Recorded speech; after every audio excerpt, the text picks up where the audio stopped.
Hello students, I hope आप सभी अच्छे होंगे। आज हम पढ़ेंगे ग्वालियर डिवीज़न के बारे में। आइए स्टार्ट करते हैं।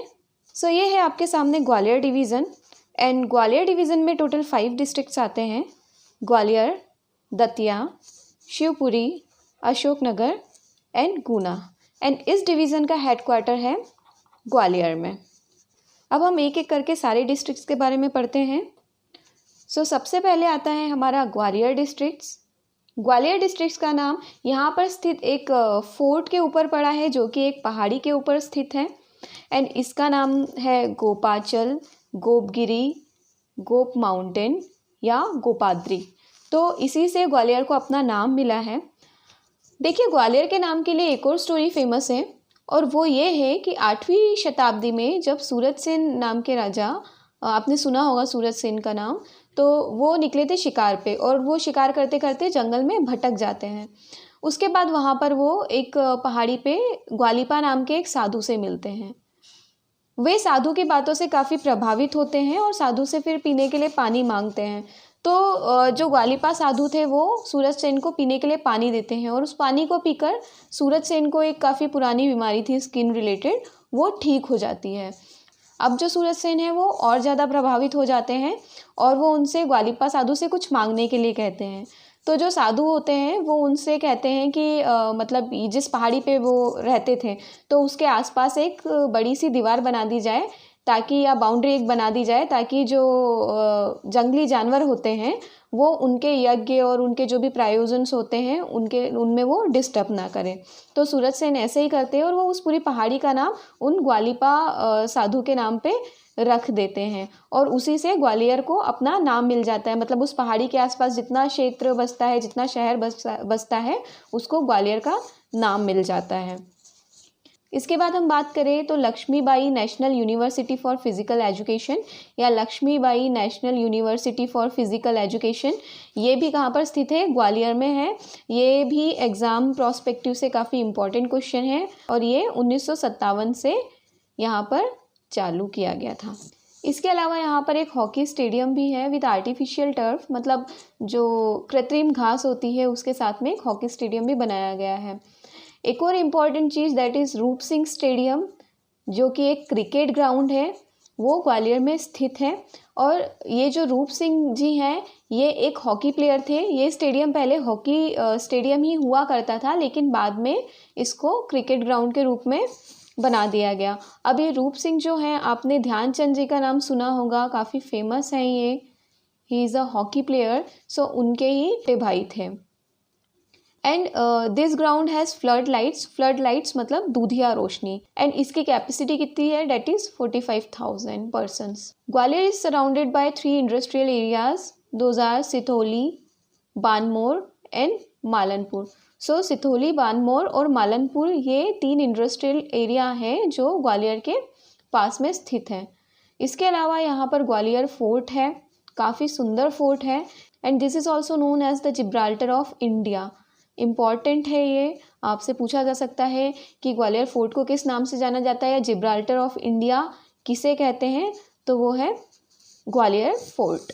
इसके अलावा जो मुग़ल सम्राट बाबर थे उन्होंने इसको the pearl in the necklace of the fort of Hind, मतलब हिंद के किलों में हार में मोती के रूप में इसको प्रतिष्ठित किया था। इसके अलावा यहाँ पर शेरशाह सूरी फोर्ट भी है, जो कि शेरशाह के बेटे इस्लाम शाह के द्वारा बनवाया गया था। उनकी स्मृति में इसको शेरशाह मंदिर के नाम से भी जाना जाता है। देखिए, शेरशाह का जो मकबरा है वो बिहार के सासाराम में स्थित है एंड ग्वालियर में इनका फोर्ट है। तो आप कभी भी कंफ्यूज मत होइएगा।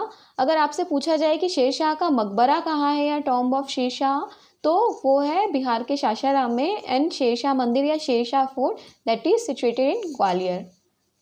Modern 5D is Madhya Pradesh first multi-dimensional theatre launched in the 2011 trade fair of Gwalior. Gwalior में काफ़ी बड़ा व्यापारिक मेला लगता है।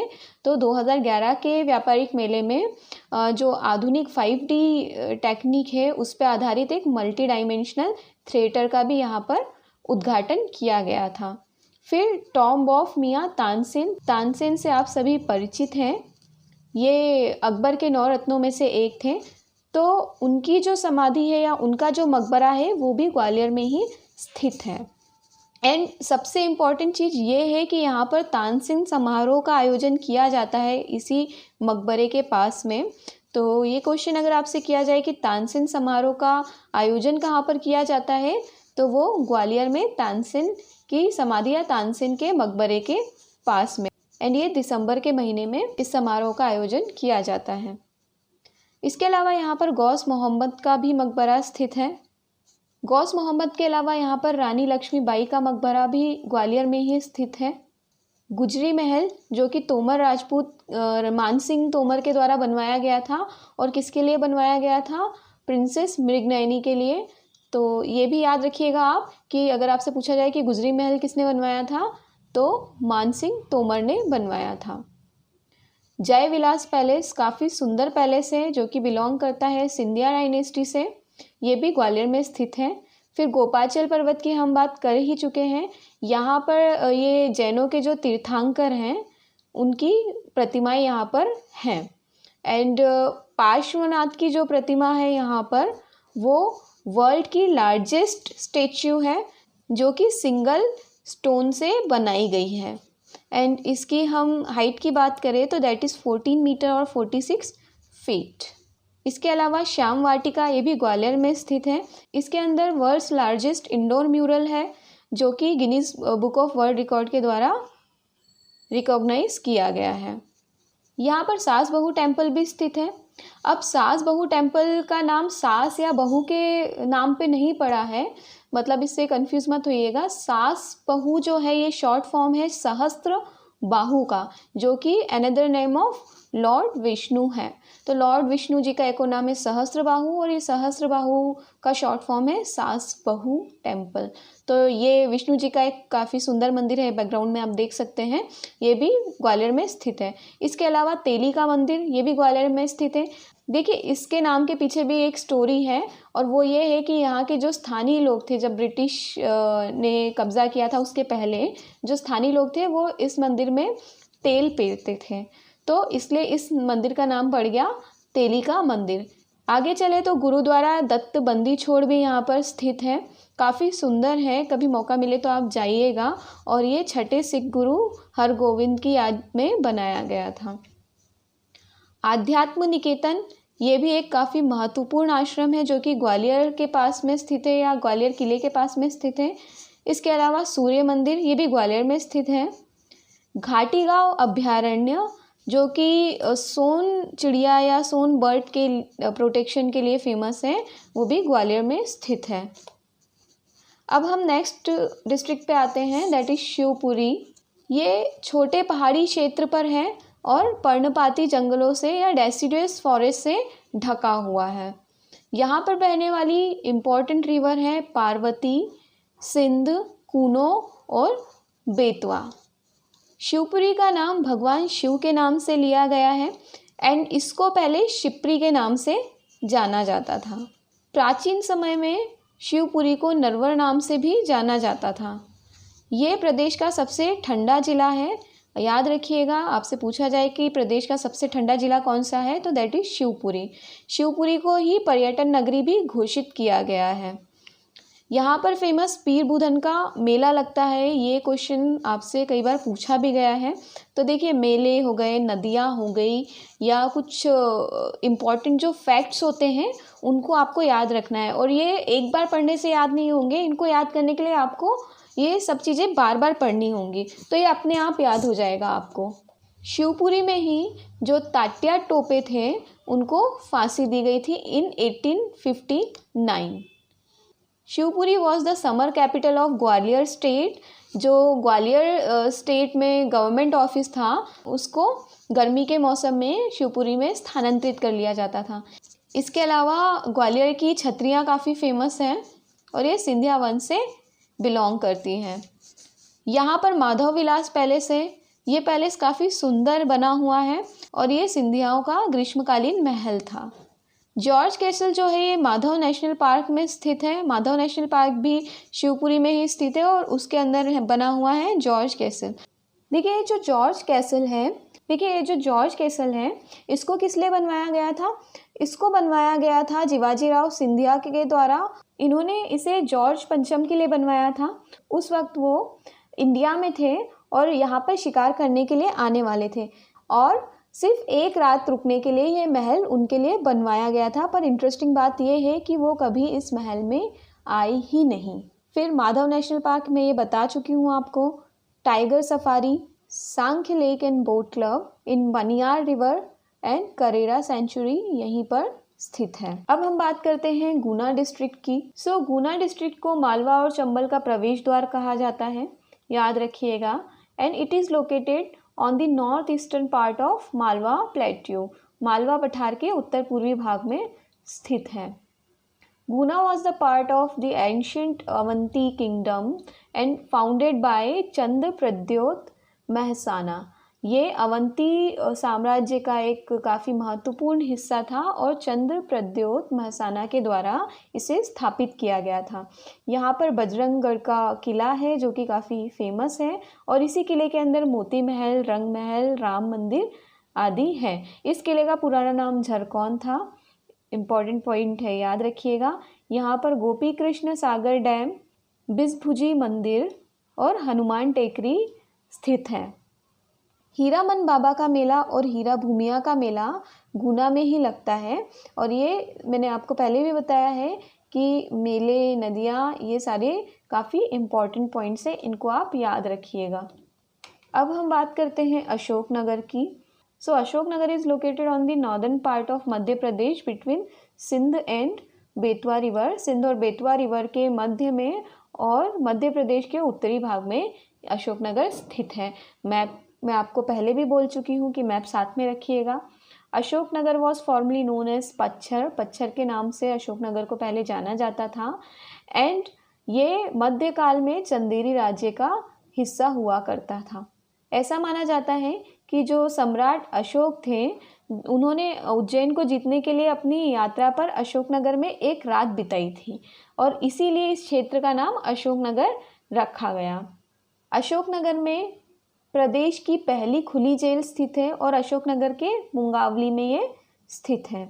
यहाँ पर जोगेश्वरी देवी का मेला लगता है। इसके अलावा यहाँ पर चंदेरी फोर्ट भी स्थित है।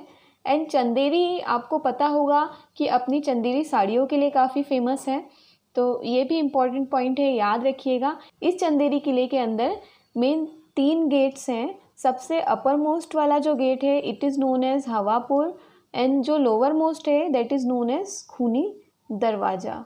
ऐसा कहा जाता है कि यहीं पर जो गुंडे बदमाश होते थे उनको सज़ा दी जाती थी, उनको मृत्युदंड दिया जाता था, तो उसी से इसका नाम पड़ गया था खूनी दरवाज़ा।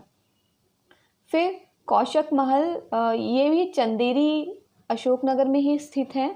देखिए तारीख़ फरिश्ता जो एक पुस्तक है उसमें ये मेंशन है कि जब महमूद शाह खिलजी यहाँ से गुज़र रहे थे तो उन्होंने एक 7 मंजिला महल बनाने का आदेश दिया और कौशल महल उसी का परिणाम है, मतलब उसी को कौशल महल के नाम से जाना जाता है। इसके अलावा यहाँ पर ईसागढ़, थुबोंजी सिद्ध क्षेत्र, बैजू बावरा का मकबरा, करीला माता मंदिर जो कि लव कुश का जन्म स्थान है। लव कुश राम जी के पुत्र थे। शैव धर्म का चंदल, देखिए चांडाल नहीं, ये गलती से हो गया है, इसको आप लिख लीजिएगा चंदल। शैव धर्म का चंदल मठ, ये मैथ यहाँ से इसने ट्रांसलेट कर दिया है, चंदल मठ। तो शैव धर्म का चंदल मठ और सिखों का आनंदपुर आश्रम और जौहर कुंड, नौखंडा महल, ये इम्पॉर्टेंट प्लेसेस हैं अशोकनगर के। फिर आता है हमारा दतिया डिस्ट्रिक्ट। ये भी एक एंशियंट टाउन है जिसका उल्लेख महाभारत में दैत्यव्रत के रूप में मिलता है, मतलब दैत्यव्रत दैट इज दतिया। इसका प्राचीन नाम दिलीप नगर है और दिलीप नगर से ही ये बना दतिया। यहाँ पर पीताम्बरा पीठ जो कि एक शक्ति पीठ है स्थित है और ये काफ़ी फेमस है। इसके अलावा सोनगिर जो कि जैनियों का प्रसिद्ध तीर्थ स्थान है वो भी दतिया में स्थित है। देखिए जिसके भी नाम के आगे गिर या गिरी आए तो वो जैनों का प्रमुख स्थान होता है, वो जैन धर्म से रिलेटेड होता है। बीर सिंह देव महल भी यहाँ पर स्थित है और ये एक 7 मंजिला महल है और ये पूरी तरीके से पत्थर से बनाया गया है। और किसके द्वारा बनाया गया है? राजा वीर सिंह देव के द्वारा इन 1614। रामलीला का मेला भी दतिया में लगता है और दतिया के भांडे क्षेत्र में लगता है। इसके अलावा यहाँ पर पुराना महल भी है जो कि दतिया महल के नाम से जाना जाता है। और ये किस लिए बनवाया गया था? ये जो जहांगीर थे मुग़ल शासक, उनका जब कोरोनेशन हुआ था या उनका जो राज्याभिषेक हुआ था उसके बाद उनके स्वागत के लिए बनवाया गया था। लेकिन इसमें भी इंटरेस्टिंग फैक्ट ये है कि जहांगीर कभी भी इस महल में नहीं आए क्योंकि उनको ऐसा लगा कि मुझे यहाँ के जो राजा हैं उनको इसके लिए कुछ बड़ा इनाम देना पड़ेगा। इसके अलावा रतनगढ़ टेम्पल भी यहाँ पर स्थित है। दतिया के सेवड़ा में कहारगढ़ का किला भी स्थित है। सो आज के इस वीडियो में इतना ही। आई होप आपको ये लेक्चर पसंद आया होगा। एंड अब हम मिलते हैं हमारे नेक्स्ट वीडियो में जिसमें हम एक नए संभाग के बारे में पढ़ेंगे। तब तक के लिए अपना ध्यान रखिए एंड थैंक यू।